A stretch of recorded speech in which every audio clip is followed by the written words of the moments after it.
Yeah, she should turn 2 minutes and bounce it.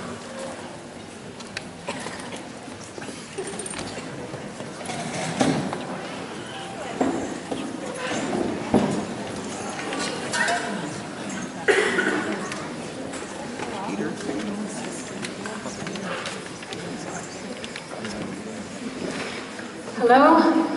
Hi.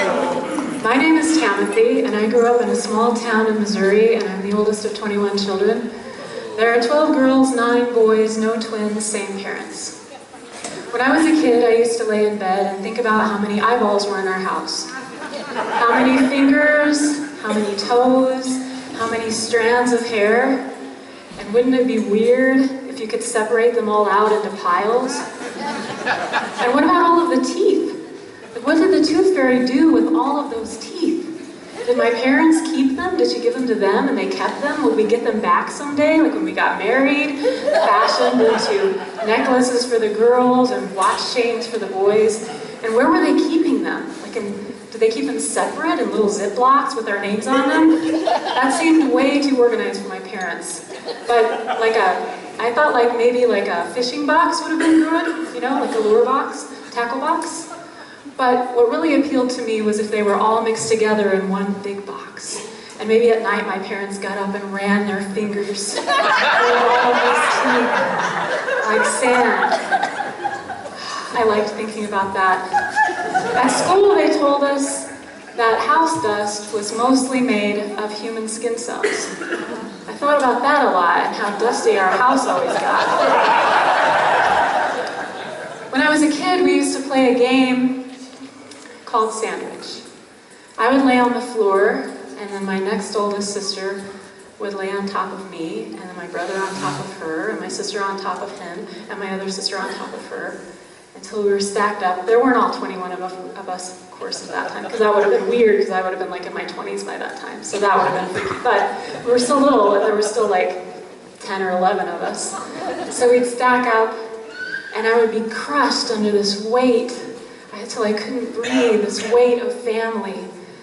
And then I would start to move my shoulder and move this way, and the ones on the top would topple that way, and then I'd move this way, and they would shriek and hold on to my hair and hold on until finally I couldn't take it, the weight of them, and would stand up and knock them all down. And then we would do it again.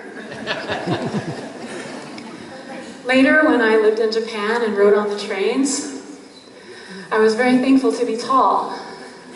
And I had that same feeling of being packed in by a weight of humanity when I was on the train. And I started thinking about piles of black hair with my blonde hair on top, and what that would look like. I'm glad to see such a crowd here tonight. Crowds make me feel comfortable.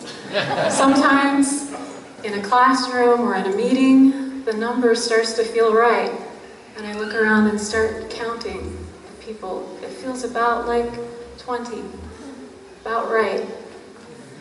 But I miss the people that aren't there.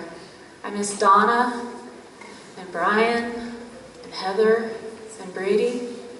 See, when my parents, when there were about 18 of us, they went and got a new car. And the car that they got for their family of 18 children was an Isuzu pickup truck. The bed of that truck was about 6 feet by 4 feet, like this rectangle on the floor. But they packed us all in. We had to get in order or we wouldn't fit. Some little kids had to sit on our laps. And sometimes we were so crowded as we drove for an hour to get to church that someone over too far away from me to reach would start to lose it. They were packed in too tight. They had to get out, and they'd start freaking out. And so I would say, "Everybody stretch!" And we would all stretch as far as we could for 1, 2, 3 seconds. And then release. and then we could make it without killing each other. There was a little window in the front of that bus. My parents kept it, or in the front of that truck that went into the cab where my parents were with the one baby. They kept that window locked. And I miss that crowd now. I miss Donna and Brian and Heather and Brady and Everett and Musette and Melissa and Richard and Chris and Andrew and Patrick and Elizabeth and Joey and Samantha and Katie and Sophia and Caleb and Lydia and Mary and Natasha. Come in, we can all fit. Come on in. Now, everybody stretch. 1, 2, 3, done. That's all, thank you.